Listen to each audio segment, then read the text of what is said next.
अस्सलाम वालेकुम ख़वातीन व हज़रात, शुरू करते हैं आज का हस्बे हाल। मैं हूं आपका मेज़बान फरीद रईस। नाज़रीन, आज शो के आगाज़ में अपने अहले मोहल्ला के हमरा एक बार फिर हमारे साथ मौजूद हैं लतीफ़ी स्ट्रीट के सरपरस्ते आला लतीफ़ी मियाँ। आइए देखते हैं आज किस मौजू पर बहस हो रही है। अस्सलाम वालेकुम। मैं किस काम से रह गई सरपरस्ते आला? अरे क्यों नाराज क्यों हो तो रहे? मुंह बंद करके बैठे रहते हैं। देखिए अपना फरीद मियाँ, हम तो मुरव्वत का पुतला बन के तो जिंदगी गुजार रहे हैं इस मोहल्ले में, वरना जैसे जैसे बिच्छू पाए जाते हैं इस गली में, अगर थोड़ा सा भी हमें बाकी मोहल्लेदारी में मुंह ना मारा जाता तो हम तो कहीं के कब से निकल चुके होते। लतीफ़ी मियाँ, थोड़ा सा नर्म बर्ताव रखिए इस तरह सा। हुआ क्या है आखिर? वो ना क्या है, हर दफा आप यही कह देते हैं नरम बर्ताव रखिए। हमारे साथ वो बिच्छू वाला सलूक हो रहा है। हम उठा उठा के तो बाहर निकालते हैं नाली में से, वो हमें डंग मारता जा रहा है। लतीफ़ी मियाँ, कौन है बिच्छू? कौन डंक मार रहा है आपको? आपके सामने इस पेंट कोट पहन के बैठे होते हैं ऐसे बिच्छू। यानी कि मैं तुम्हें बिच्छू नजर आ रहा हूँ? नहीं अबू, बैठ के बात नहीं, एक मिनट सबर करो।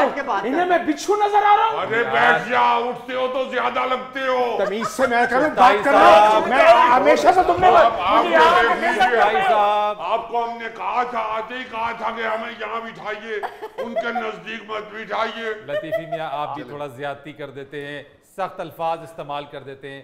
आराम से बात कीजिए, तहम्मुल से बात कीजिए।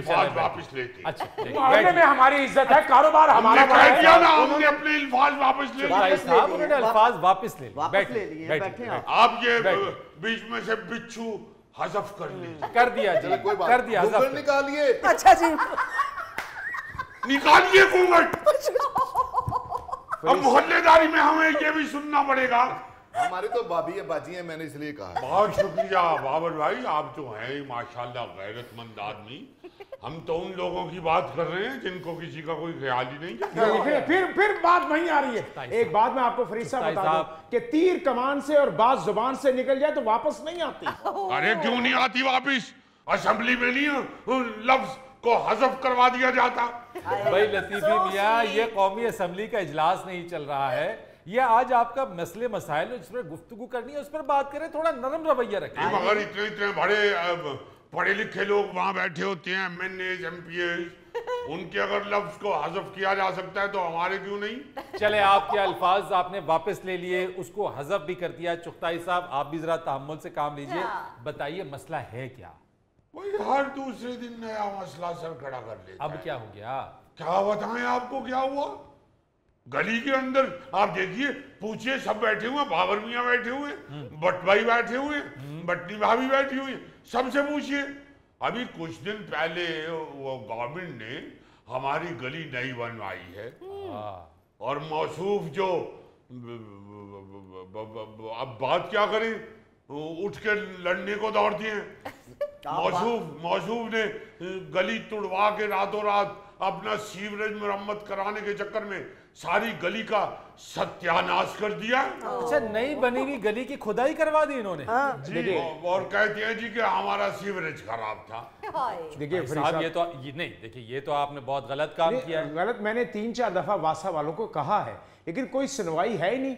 तो सबसे बड़ी बात तो ये देखें, जो स्ट्रीट का मालिक बने हुए हैं, इनका फर्ज बनता था कि वासा वालों को लेकर आते, लेकिन मैंने गली बनवा दी है, कोई ऐसी बात नहीं है। सीवरेज का काम था, वो रातों रात हो गया और गली बनवा दी। गलत कह रहे हैं, बिल्कुल नहीं बनवाई। भट्ट भाई बताइए, भट्ट भाई आप बताइए। नहीं, गली कोई नहीं बनी। अच्छा, वैसे ही उधर मलबा पड़ा हुआ है, मैं तो सही गली में गिर जाता हूँ।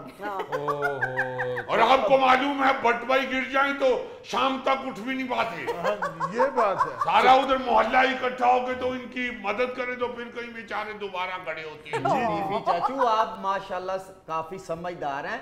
जब ये सीमर लगता है, खुदाई होती है, उसको एक आध दिन तो लगता है ना खुश्क होने में। आप हमारी बात में ना बोलिए, आप अपना काम कीजिए जो कर रहे होते हैं। बेटा, ये आपके वालिद मोहतरम ने गैर कानूनी काम किया है, कानून को हाथ में लिया है। सरकार ने अगर रोड बनाई है, ये बात है, यानी कि सीवरेज का पानी मेरी बुनियादों में चला जाए। 1 मिनट अलग रहिए, जरा सुन लीजिए। एक पढ़े लिखे आदमी जो कवानीन को जानते वो क्या बता रहे हैं, बताइए जरा इनको। भाई आप ऐसे गली को नहीं खुदवा सकते खुद से, आपने कंप्लेन की है, आप दोबारा कंप्लेन कीजिए। लेकिन तो कितनी दफा कंप्लेन करें सर, आ ही नहीं रहे, 4 दफा कर दी, 5 दफा कर दी, तो फिर क्या करे इंसान? वो बुनियादों में पानी जा रहा है। अब ये जो इन्होंने गैर कानूनी काम किया, आपका फर्ज बनता है आप वहां पर पुलिस भिजवाइए। जी बिल्कुल, ये तो आपके खिलाफ मुकदमा दायर करवा सकते हैं लतीफी मियां, फिर आप क्या करेंगे?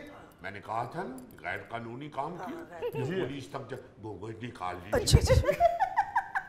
आप देखिए, मैंने इनसे यही अर्ज किया था कि आपने ये सरकारी सड़क को खुदवा के, जो अभी कुछ दिन पहले उन्होंने बनाई है गली, आपने उसकी खुदवाई करवा के गैर कानूनी काम किया है।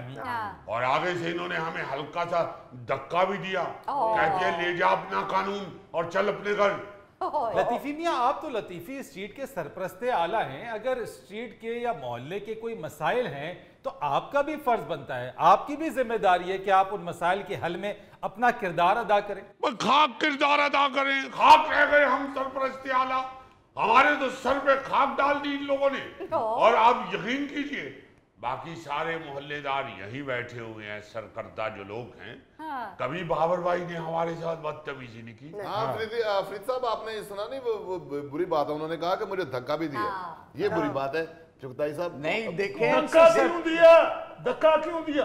मैं कहाँ था मुकद्दस, मैं कहाँ था? अरे छोड़ दीजिए, आप भी आगे यही कह रहे होते हैं मैं कहाँ था।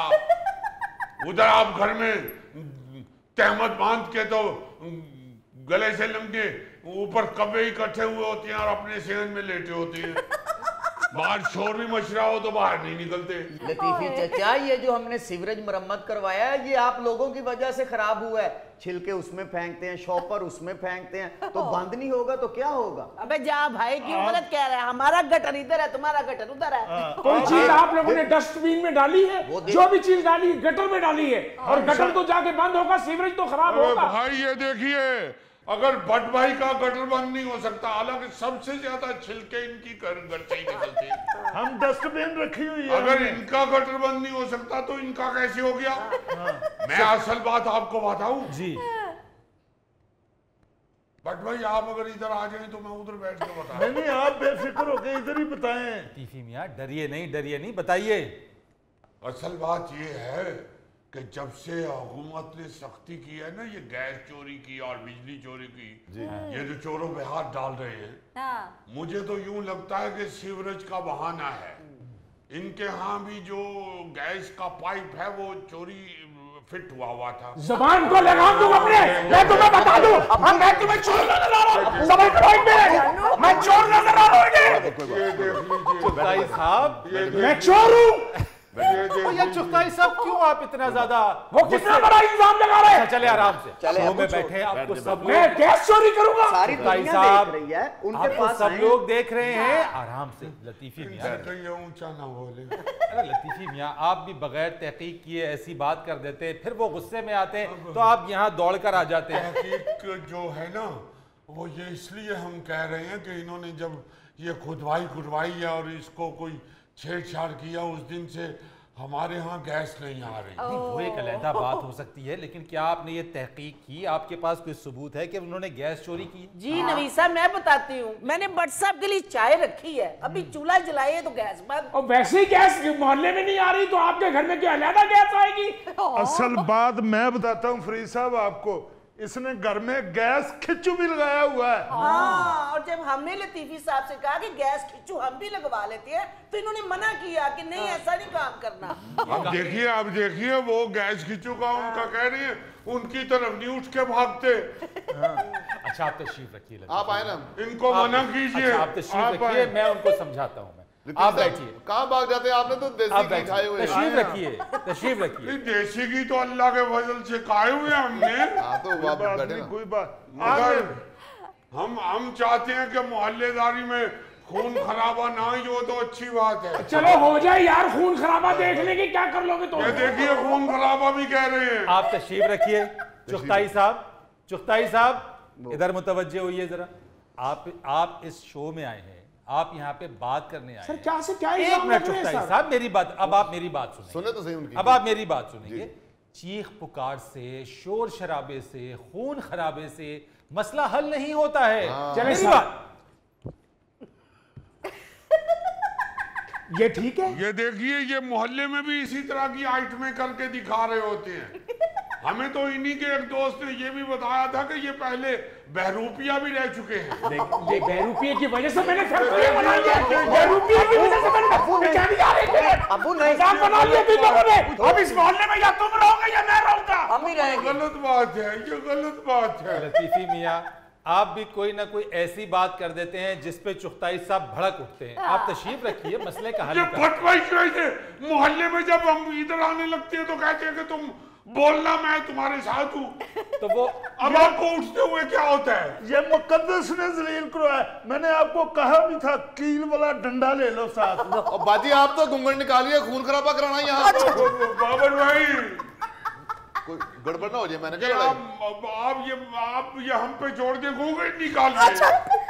भाई, आप लोग इस लड़ाई झगड़े से, इस बहस मोबाइल से आप लोगों को कुछ हासिल नहीं होगा। लतीफी मियाँ, आप ऐसी बात ना किया करें जिस पर चुगताई साहब भड़क उठे, और चुगताई साहब आप खून खराबे की बात ना बिल्कुल ना किया करें। देखिए, हम तो यही कहने आए हैं कि खून खराबा तो नहीं होना चाहिए ना मोहल्लेदारी में। और जो भी सरकारी काम है, जो सरकारी जगह है, जो सरकारी सड़क है, वो आगे सरकार को ही खोदनी चाहिए। भाई, अव्वल तो सड़क बनती नहीं है, और अगर कोई सड़क बन जाए और आप उसको अपनी मर्जी से खोद दें तो ये एक गैर कानूनी काम है। कानून को हाथ में लेने के मुतरादिफ पे बहुत सारे ऐसे प्लेटफॉर्म मौजूद हैं। अब मेरी बात सुने ना, आप वहां दरखास्त दें, आप आपस में बाहम इत्तेफाक के साथ, मशवरे के साथ उधर जाएं। ऐसा नहीं है कि अंधेर नगरी चौपट राज है। दरखास्त देंगे, काम होगा, ताकीर से ही सही। देखिए फरीद साहब, सीवरेज खराब था, तकलीफ हमें थी, सो हमने ठीक करवा ली, तो इसमें गलत बात कौन सी है? गलत बात का शक तो इसी पे होता है कि आपने रातों रात ये काम करवाया।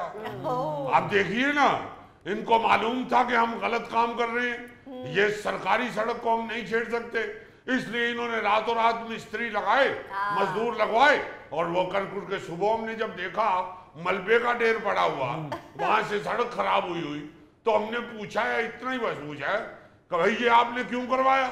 आगे से कहती है तुम हमें लगते हो। बुलवा लो यार पुलिस को, फिर देखी जाएगी जो होगा। वो तो वो बुलवाएंगे जिनकी वाकफियत है। तो सरबराह तो आप बने हुए ना गली के।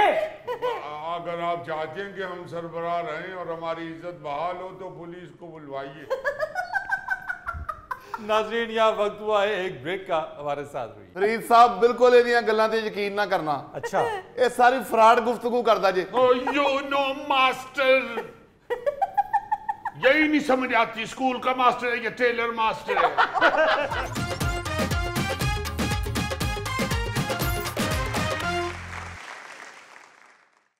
वेलकम बैक ख़वातीन और हज़रात।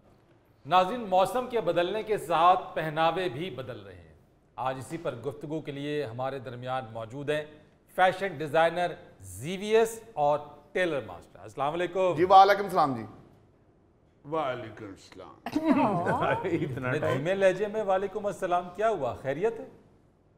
कुछ नहीं, कुछ तो है, आज मूड कुछ ऑफ है। कोई मूड ऑफ नहीं है। कभी कभी तो फरीद मैं सोचता हूँ कि तुम्हारी सारी टीम के लिए ड्रेस डिजाइन करूँ। Thank you sir, thank you. फिर मैं सोचता हूँ कि पता नहीं आपकी जेब मेरा ब्रांड अफोर्ड करती है या नहीं। ले लो वापस, थैंक यू। तो लूटो मत ना, इतने महंगे ड्रेस डिजाइन करते हो। और लूटना क्या मतलब? जब आपने फिर क्लास शो करनी है तो फिर पे तो करना पड़ता है। यू नो, मैं कोई पैथेटिक आइडियाज नहीं लाता। अच्छा, हर डिजाइन पे कोई ना कोई यूनिक टच जरूर देता हूँ। इसीलिए तो मेरी हर कलेक्शन में एलिगेंस और पोटेंशियल नजर आता है। फरीद साहब, बिल्कुल इन्दियां गल्लां ते यकीन ना करना। अच्छा, ये सारी फ्रॉड गुफ्तगू करदा जे। ओ यू नो मास्टर, यही नहीं समझ आती, स्कूल का मास्टर है या टेलर मास्टर है। पुराना ज़हन, ये लोग तो 90s के गानों से बाहर नहीं आए अभी तक। इन्होंने क्या नया आइडिया लाना है? तुम्हारा आखिरी कर लूं नजारा फिर चले जाना। तुम टेलर मास्टर तो अभी तक नल की धागे से बाहर नहीं निकल सके। तुम लोगों ने क्या नई चीज लानी है? तो आप क्या अल्फी से सूट बनाते हो? आप भी तो धागे से ही बनाते हो। जितनी मर्जी चालाकी दिखा लो, मैंने तुम्हें नहीं छोड़ना। Shut up! फरीद, इसका मुंह बंद करवा दो, मैं तुम्हें कह दूं। एक मिनट जीवीएस, आज टेलर मास्टर साहब के कहने पे ही हमने ये टॉक रखी है। अगर इनके कहने पे रखी है ना तो खुदा हाफिज। उन्हीं से फिर बात कर लेना। तशरीफ रखो जीवीएस, तशरीफ रखो, नाराज नहीं होते हैं, बैठो यार। सब रोकें इसे, फिल्मी एक्सप्रेशन दे रहा है। वाह जी वाह, कद कमल खान साहब वर्गा थे, एक्सप्रेशन फरदौस बेगम वाला। फरीद साहब, आज मैं इसको छोड़ूंगा नहीं, आज मैं इसका सारा कच्चा चट्टा खोल के रखूंगा। खोल जरा कच्चा चट्टा, मैंने तुम्हारा पक्का चट्टा खोल देना। मैं बताता हूं आपको क्या हुआ मास्टर साहब। ओ गजब खुदा का, 4-5 हजार का सूट 60-70 हजार में बेचते हैं ये लोग। तो तुम्हें क्यों जेलसी हो रही है मेरी मार्केटिंग से? मार्किंग, ये तो धोखा। आज पता चला है आपको मास्टर साहब? उन्हें जी सुनते तो बड़ी देर से हम, लेकिन हुआ क्या है मैं बताता हूँ आपको। हमारी एक गाहक है, हमारी बहन है, वो बड़ी देर से हमारे से कपड़े सिलवाती है। अच्छा। उसकी छोटी बहन की शादी थी। उसको बेचारी को पता नहीं क्या छोटी बहन का शादी का चाव चढ़ा है। वो इसके पास कपड़े खरीदने चले गई। 70 हजार का सूट दिया है, वो सूट मुझसे ही सिलवा के लेके गए ये। क्या मतलब? मतलब कि तुम फराडिये हो, मुझसे ही कपड़े सिलवा के आगे महंगे दामों में बेचते हो। फरीद, प्लीज इसको यहाँ से उठा लो वरना मैं उठ जाऊंगा। लेकिन ये तो बताओ कि जो टेलर मास्टर कह रहे हैं, क्या ये बात सच है? मार्केटिंग और किस चीज का नाम है? मेरा ब्रांड बिकता है। हाँ। इसके सिले हुए कपड़े नहीं बिकते। तो कपड़े तो इन्हीं से सिलवाते हो ना? खुद सीता हूँ। ये एक दफा जो बता रहे ना सूट ले गई है। हाँ। वही उस दिन लाइट नहीं थी आ रही मेरी बुटीक की, वो मैंने बंदे अपने को कहा जाके उससे सिलवा लो। मुझे क्या पता इस झूठ के पास चला गया। अब फिर ये सी के कोई अपना हिस्सा नहीं उसमें डाल लेता। असल बात आइडियाज की होती है। हाँ। वो मेरे दिमाग में होता है। हाँ। ये जो बिल बतौड़ा कह रहे हैं ना, मैंने सिया है सूट, इसको जरा पूछो उस सूट में इसका हिस्सा क्या है? वो धागा मेरा, गोटा मेरा, कपड़ा मेरा, सीता मैं, तेरा बेच की है। ये हर चीज बाजार से भी मिल जाती है। असल चीज आइडिया होता है, आइडिया। वो मेरा है। तेरे को डायरेक्ट भी आंदे ने सीन, उन्होंने सीन दिया करना ही जरा फिर। लो जी फरीद साहब, मेरे को कसम चुका लो, ये ਜਿਹੜੇ ਆਈਡੀਆ ਨੂੰ ਰੋਣ ਡਿਆ ਨਾ, ਬਿਲਕੁਲ ਉਹ ਜਿਹਾ ਸੂਟ ਮੈਂ ਇੱਕ ਔਰਤ ਨੂੰ ਸੀ ਕੇ ਦਿੱਤਾ। ਉਹਨੇ ਮੇਰੀ ਉਹ ਬਿਜ਼ਤੀ ਕੀਤੀ, ਮੈਨੂੰ ਗਾਲਾਂ ਕੱਢੀਆਂ, ਬਲਕਿ ਉਹਦੇ ਬੰਦੇ ਨੇ ਮੈਨੂੰ ਕੁੱਟਿਆ ਵੀ ਸੀ। ਪਹਿਲਵਾਨ ਸੀ ਉਹ, ਰੇਲਵੇ 'ਚ ਪਹਿਲਵਾਨ ਸੀ ਉਹ ਯਾਦ ਮੈਨੂੰ ਇਸ ਗੱਲੋਂ ਰਹਿ ਗਿਆ ਕਿ 3500 ਰੁਪਏ ਦਾ ਸੂਟ ਸੀ ਤੇ 4500 ਮੇਰੇ ਮਲਮ ਪੱਟੀ ਤੇ ਲੱਗ ਗਏ, ਮੈਂ ਪੱਟੀਆਂ ਕਰਾਈਆਂ। वो देखो कितना खुश हो रहा है जीवीएस। हर दूसरे दिन तो इसको कस्टमर से कोट पड़ रही होती है। असल गल पता की है फरीद साहब, आ जेडे लोग क्लासां 'च फसे ना, वो लोग फसदे इन्हां कोल। पेंडू, असल बात ही क्लास है। अगर ड्रेसिंग में क्लास ही नहीं नजर आ रही तो क्या फायदा तैयार होने का। वैसे जीवीएस, मैं एक बात कहूँ, ये जिन आइडियाज पर तुम इतने इतरा रहे हो, क्या होता है? हर साल उन्हीं आइडियाज और उन्हीं डिजाइन पे तुम लोग हल्की फुल्की रद्दोबदल करते हो और उन्हें कह देते हो ये नए डिजाइन हैं। कुछ भी नहीं होता वैसे। ये कहने में हल्की फुल्की रद्दोबदल होती है। एक बटन आधी इंच नीचे करें, डिजाइन बदल जाता है। हाँ बिल्कुल जीवीएस, तुम ठीक कह रहे हो। और जिया, आपने बिल्कुल ठीक कहा। ये जो हमारी गाड़ियां जो बनाने वाली कंपनियां हैं, हाँ वो भी यही काम करती हैं जो जीवीएस कर रहा है। वो हर साल नया मॉडल लेकर आते हैं, उनमें मामूली सा रद्दो बदल करते हैं, हाँ। रंग का, स्टिकर का, और लाखों रुपए इजाफा कर देते हैं। तो देख रहे होते हो ना, जब नए डिजाइन की गाड़ी आपकी गाड़ी के पास से गुजरती है, सोचते हो ना कि इसके पास नए डिजाइन की है, नए मॉडल की है, मेरे पास पुराने मॉडल की है।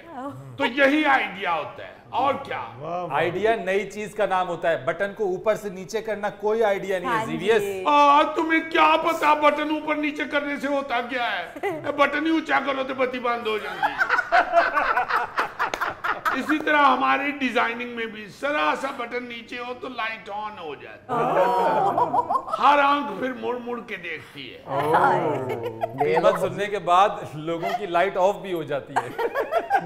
ये केड़ा आइडिया दसन दे हैं बटन तो मेरी दुकान दा भी थल्ले करो ते बत्ती बल जाती है। केड़ी दुकान जिथे हफ्ते च 5 दिन बत्ती गई हुंदी है उसे बटन की गल करने जिथों तेन 3 बारी करंट वज्जा है। लालटेन बाल बाल के सिलाई करन दे हुंदे। ये क्या ताने दे रहे हो?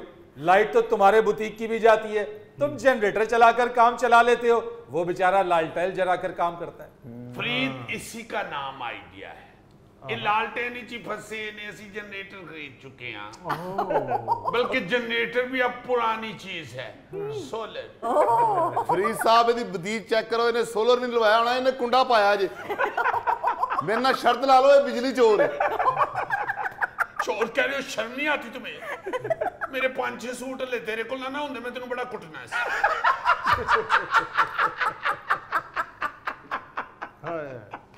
नाज़रीन, यहाँ वक्त हुआ एक ब्रेक का, हमारे साथ रहिए।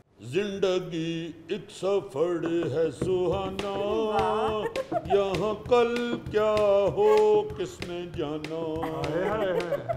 अड़ियड़ अड़ियड़ ओ, अड़ियड़ अड़ियड़ ओ।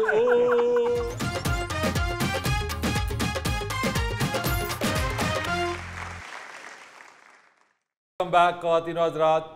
नाज़रीन, ट्रैफिक कवानीन और उनसे मुतालिक चैलेंजेस पर गुफ्तगू के लिए आज हमारे दरमियान मौजूद हैं ट्रैफिक वार्डन असलम।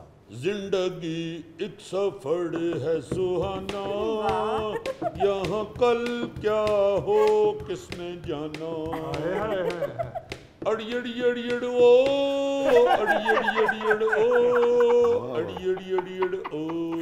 अरे भाई अड़ियड़ी अड़ियड़ी। असलम साहब, आई एम सॉरी क्या हाल है आप? किसका चालान कर रहे हैं असलम साहब? असल में चलान आजकल डड़ा डोड़े है, इसलिए मैं जरा साहब का डाटा टोटल कटने की है।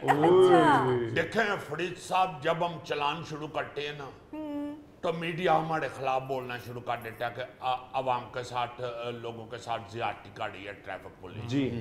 देखें, हम चलान करते हैं तो कोई गैर कानूनी अमल हो रहा होता है तो करते हैं जी। हमको इसलिए चलान नहीं करते कि आपने नीली पैंट के साथ लाल शर्ट क्यों पहनी हुई है, या हम इसलिए चलान नहीं करते कि आपने अपना दही वाला शापर दाएं तरफ क्यों लटकाया, बाएं तरफ क्यों नहीं लटकाया, या हमें हमारे मुर्शद ने नहीं कहा होता कि तुम चलान करोगे तो तुम्हारे घर काका होगा। ऐसी बातें कर रहे हैं असलम साहब। फरीद साहब, हम लोगों की बैटरी के लिए, लोगों की जानो माल की हिफाजत के लिए हम खड़े होते हैं चौकों, और हर आदमी को कह रहे होते हैं जिंदगी एक सफर है सुहाना, यहाँ कल क्या हो किसने जाना।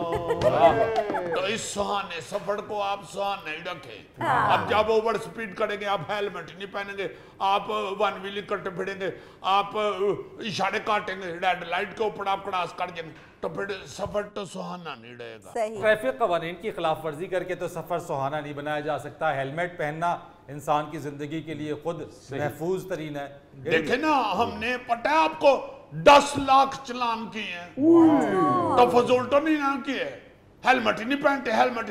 हाल हमने 17,90,000 लोगों को रोका है, उसमें हमने 60,90,000 को कुछ नहीं कहा। चलान हमने किया 10 लाख। तो इतने लोग 17,90,000, इतने लोग यार, इतने लोग नहीं पहनते, ये हेलमेट ही नहीं पहनते, चीख चीख के हम मर गए हैं। ये भी बताते हैं खुदा के वास्ते अपनी जान की हिफाजत करे। अगर आपने हेलमेट पहना हो, अल्लाह ना करे, अल्लाह ना करे, अल्लाह ना करे, अगर आपकी मोटरसाइकिल फिसल जाती है या आप कहीं किसी चीज में लग जाते हैं, आपकी हेड इंजरी हो जाए, आपको अल्लाह ना करे बचना मुश्किल हो जाता है। अगर आपने हेलमेट पहना हो, हेड इंजरी नहीं होती, ज्यादा से ज्यादा अल्लाह ना करे टांग टूट जाती है या बाजू टूट जाता है, बंदे की जान तो बच जाती है। जी बिल्कुल साहब, फिर लोगों को ये बात वैसे समझ क्यों नहीं आ रही है? आप लोग इतने जुर्माने करते हैं, आगाही मुहिम चलाते हैं, लोगों को बताते हैं कि हेलमेट ना पहनने का नुकसान क्या है, फिर क्यों नहीं पहनते लोग हेलमेट? बस पता नहीं, हेलमेट पहनने से इनके सड़ों में सिकड़ी पड़ जाती है। पहनते ही नहीं है, पहनते ही नहीं है, पहनते ही नहीं। जानते है ना, आपने हर वक्त सिर में खुजली करनी है। खुदा के लिए पहन लें, जब आप कहीं खड़े हो हेलमेट पे उतार के खुजली कर ले अगर हो। असलम साहब मैं आधे रास्ते से घर वापस चले जाता हूँ हेलमेट लेने के लिए। नहीं, आप तो पैदल भी जाएं तो आपको हेलमेट पहनना चाहिए, क्योंकि अल्लाह ना करे आप तो पैदल जाते हुए गिरेंगे तो इतने वजन के साथ जब चोट लगेगी तो खतरनाक है। याद आया कि आप ही के एक ट्रैफिक वार्डन ने माल रोड पर एक मोटरसाइकिल सवार शहरी का सर फाड़ दिया। देखे है तो बुरी बात, मैं इसको डिफेंड नहीं करूंगा। जो खड़े होते हैं अब सरकारी लोग ड्यूटी दे रहे होते हैं, उनको चाहिए कि लोगों की बुरी बात गाली गलौज भी सुने, बर्दाश्त करें। ये सुन्नत भी है और ये हमारी ड्यूटी में भी शामिल है। उसके कागजात पूरे थे असलम साहब। देखे बात सुने, मैं ये बात करना चाहता हूँ कि कुछ लोग ऐसे होते हैं जो आगे से बड़ी गलीज गुफ्तगू कर देते हैं या हठी पड़ जाते हैं। उस तरह के वाकयात जब होते हैं तो हमारे वार्डन भी आगे से लड़ पड़ते हैं। सच्ची बात यह है, मुझे तो बड़ा दुख होता है कि यार वार्डन को बर्दाश्त करना चाहिए, क्योंकि हम तो ड्यूटी पे खड़े हैं। कौम तो हमारी साड़ी ऐसी हो चुकी है। आप सोशल मीडिया देखें, गाली गलौज करते हैं एक दूसरे को, डर गालियां निकाल रहे हैं, डर गालियां निकाल रहे हैं, डर गालियां निकाल रहे हैं। और बड़े बड़े लोगों को गालियां एक दूसरे को दे रहे होते हैं, पढ़े लिखे लोग। साथ डॉक्टर लिखा हुआ है, आगे गालियां लिखी हुई। यार अगर गालियां निकालनी थी तो डॉक्टरी पे इतना टाइम क्यों जाया किया है? आप गला चूड़न बेच लेते। बात तो आप ठीक ही कह रहे हैं। यही तो मैं कह रहा हूँ, हम मगर वार्डन लगे हैं। अब हमें पढ़े लिखे लोगों को वार्डन भर्ती किया गया इसलिए कि हमें बोलने की तमीज होनी चाहिए, हमें सलीका होना चाहिए, हमने पब्लिक के साथ कैसे डील करनी। बात तो ये गलत है, मैं इसके खिलाफ हूँ और मैं यहाँ पे बैठ के आपकी स्क्रीन के ऊपर ये मानूंगा कि हम गलत करते अगर हम किसी से लड़ते हैं। मगर खुदा के वास्ते लोगों को ये ज़हन में डालना चाहिए कि हम उनके दुश्मन नहीं। हम अगर आपको रोक रहे हैं तो हमने आपसे टाइम नहीं पूछना। ना रोक के पाजी टाइम क्यों है जरा दस, अगला कह दे कि तेनू टाइम दसना घड़ी में टेढ़े हस्त लिए बड़े दफा हो। हम इसीलिए रोकते हैं जब हम देखते हैं कि ये आदमी ओवर स्पीड कर रहा है, या इसने इशारा तोड़ा है, या इसने हेलमेट नहीं पहना हुआ। बिल्कुल 7-7 8-8 लोग बैठे होते हैं एक मोटरसाइकिल, छोटे छोटे बच्चे बिठाए होते हैं। हमारी बहन पीछे बैठी हुई है, 2 काके उसने उठाए हुए, भाई साहब आगे बैठे हुए हैं, 4 काके उन्होंने आगे बिठाए, 2 खुद साथ 1.5 दर्जन बच्चे हैं। यार 1.5 दर्जन तो बंदा अंडे खरीदे तो एहतियात कर रहा है। आपने अपने बच्चे बिठाए हुए, इतने कीमती जान है जिनमें, इंसान है वो, आप उनकी हिफाजत करें। आप किस लिए इस तरह कटे? मैं समझता हूँ आप पैदल चले जाएं, आपके पास किराया नहीं, आप पैदल चले जाएं। आप मोटरसाइकिल गाड़ी खड़ी, यार ये ऑरेंज ट्रेन जो चली है इसके ऊपर हमने को गाने तो नहीं पिक्चराइज कर, ये लोगों के लिए ही चलाई। हमने को छत के ऊपर बंदे बिठा के उधर ये नहीं कढ़ाना, चल अच्छा ये सवारियों के लिए, इसके अंदर बैठ जाए। अपने बच्चों को भी अच्छी तरह बिठाएं, चेयर्स के ऊपर, सीटों के ऊपर, अपनी बेगम साहबा को भी बिठाएं और आराम से जाएं। क्या जरूरत है छोटी सी मोटरसाइकिल के ऊपर 1.5 दर्जन बच्चे और हमारी बहन और आप है खुद। बिल्कुल ठीक कह रहे हैं असलम साहब, लोग बिल्कुल भी समझने को तैयार नहीं है। और रेस्क्यू 1112 की जो फिगर्स हैं, रिपोर्ट है 24 घंटे में 283 हादसा हुए। अब आप देखें कि ये इतने ज्यादा हैं जिसपे असलम साहब कह रहे हैं भाई अगर आपके पास आपकी फैमिली बड़ी है, मोटरसाइकिल पे आप बिठा के लेके भी जा रहे हैं, कम से कम उसमें आपके पास मिरर होना चाहिए। मैंने तो ऐसे भी मोटरसाइकिल सवारों को देखा है जिनकी ना हेडलाइट है ना जिनकी बैकलाइट है, यानी खतरे को खुद दावत दे रहे हैं कि आ बैल मुझे मार। यार ऐसी मोटरसाइकिल देखी है जिसमें सिर्फ 2 टायर ही लगे हुए और कुछ भी नहीं लगा हुआ। मैंने तो एक बंदे को कहा, मैं कहा दफा कर 2 टायरों ਨੂੰ ਇੱਕੋ टायर ਲੈ ਤੇ ਛੋਟੀ ਦੇ ਨਾਲ ਹੀ ਆਪਣੀ ਜਿੱਤੇ ਜਾ। बहुत अच्छे नाज़रीन, यहाँ वक्त हुआ है एक ब्रेक का, हमारे साथ रहिए। हालांकि इस चीज में 2 नंबरी नहीं होनी चाहिए, ये गंदम है, ये सारी दुनिया खाती है। जी, और सुंडी के मसले में मैं समझता हूँ कि जुल्फी की राय बड़ी अहम है। वाह वाह।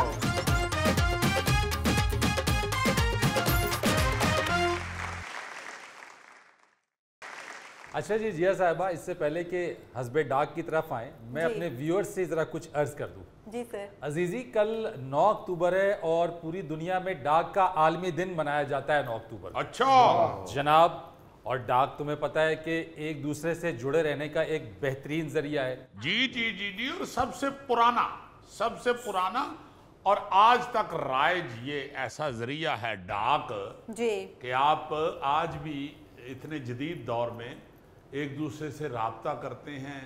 जहां आपने कुछ दुख सुख फोलने हो तो उसमें लोग कहते हैं कि मैं लिख के भेजूं इसे, और फिर ये डाक में सिर्फ अब खतो किताबत ही नहीं रह गई हुई जी, जो ये कोरियर डिपार्टमेंट है डाक का, वो बड़ा अहम हो गया हुआ। आप एक दूसरे को तोहफे तोहफे भेज सकते हैं, चीजें पार्सल कर लेते हैं। फिर जब ये को बर्थडे आती है या मदर डे या फादर डे, उस पे आप बच जाते हैं शेतरौल से दूसरे शहर से बैठे बैठे ही कोई ना कोई केक शेक या कोई गिफ्ट भेज के तो आप अपने लंबर टांग सकते हैं। बिल्कुल सही कह रहे हो अजीजी, और बिल्कुल इसी तरीके से हस्बे डाक का ये सेगमेंट भी हम अपने व्यूअर्स के साथ जुड़े रहने के लिए इसको शुरू किया है।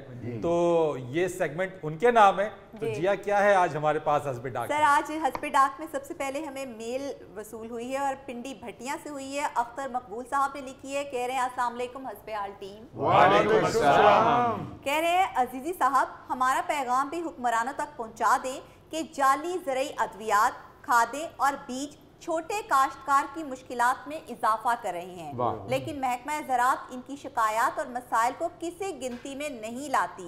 अभी गंदम की बुआई का सीजन शुरू हो रहा है तो जालसाज ग्रोह फिर मुतहरिक हो गए हैं, इनको रोकने के लिए कोई एक्शन तो ले।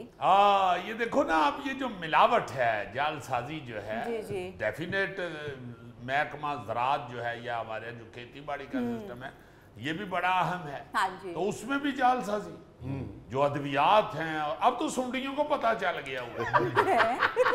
हाँ, अब वो नहीं डरती दवाई शुवाई से, तो कहती ने आ जानी भैन को गल नहीं। कल भी मैं खाधी है, मैंने 1-2 चक्कर आए हैं, फिर ठीक हो गया। हालांकि इस चीज में 2 नंबरी नहीं होनी चाहिए, ये गंदम है, ये सारी दुनिया खाती है। जी, और सुंडी के मसले में मैं समझता हूँ कि जुल्फी की राय बड़ी अहम। मुझे मालूम था कि अभी जुल्फी का तस्करा जरूर होगा। तो सुंडी की बात जब होती है तो जुल्फी बोलता भी जरूर है, पता नहीं क्या। नहीं, ये बड़ी अहम बात है। हुक्मरानों को चाहिए कि ये जो हमारा अनाज और हमारी खाने पीने की चीजें और ये जो इंसान की सेहत के साथ जो मुंसलिक हैं चीजें, जी जी, दूसरी इंसानी अद्वियात, यार खुदा के वास्ते इसकी जालसाजी, इसमें जो मिलावट है उसका तो खात्मा कर। बिल्कुल सही, उसका तो खात्मा कर। बिल्कुल सर। अच्छा जी, अगला हमें मैसेज आया है और किया है हमजा मुगल ने, और कहते हैं अस्सलाम वालेकुम हस्बे हाल टीम। वालेकुम सलाम। ये मैसेज अजीजी साहब के लिए है और कह रहे हैं, अजीजी साहब ये तो बताएं कि आप गौरी से इतना प्यार क्यों करते हैं? हमने हमेशा आपको गौरी की तारीफें करते सुना है, इसके पीछे राज क्या है? नहीं जी, पहली बात तो ये है कि मैं ये बिल्कुल हर दफा कहता हूँ कि जो गौरी है ना जी, ये मेरा फेवरेट आर्टिस्ट है। मेरी जो लाइकिंग है उसमें गौरी की जो परफॉर्मेंस है उसमें सबसे अहम बात ये है, मैं कई दफा कह चुका हूँ कि ये बड़ी साफ सुथरी कॉमेडी करती है, जो इस वक्त हमारा बड़ा अहम मसला है। और ये बाकियों को भी मैं कहता हूँ कि गौरी की तरफ देखें, अगर ये साफ सुथरे तरीके से हंसा सकता है तो फिर ये हो सकता है। सही। दूसरी बात, शायद हमारे व्यूअर्स को ये नहीं पता कि गौरी इंसान बहुत प्यारा है, बहुत अच्छा इंसान है, बहुत अच्छा गैरतमंद और बड़ा इज्जतदार आदमी है। क्योंकि गैरतमंद और इज्जतदार वही होता है जो दूसरे की इज्जत और गैरत का ख्याल करता है। मैं असल गैरतमंद और इज्जतदार उसे समझता हूँ। वो इज्जतदार नहीं होता जो दूसरे की इज्जत का ख्याल नहीं कर रहा और आप ही इज्जतदार बन के फिर रहा है, वो नहीं इज्जतदार। इसलिए गौरी मेरा मिठू है, और आप ये भी सुन के खुश होंगे कि मिठू अब इस रंग के भी आने।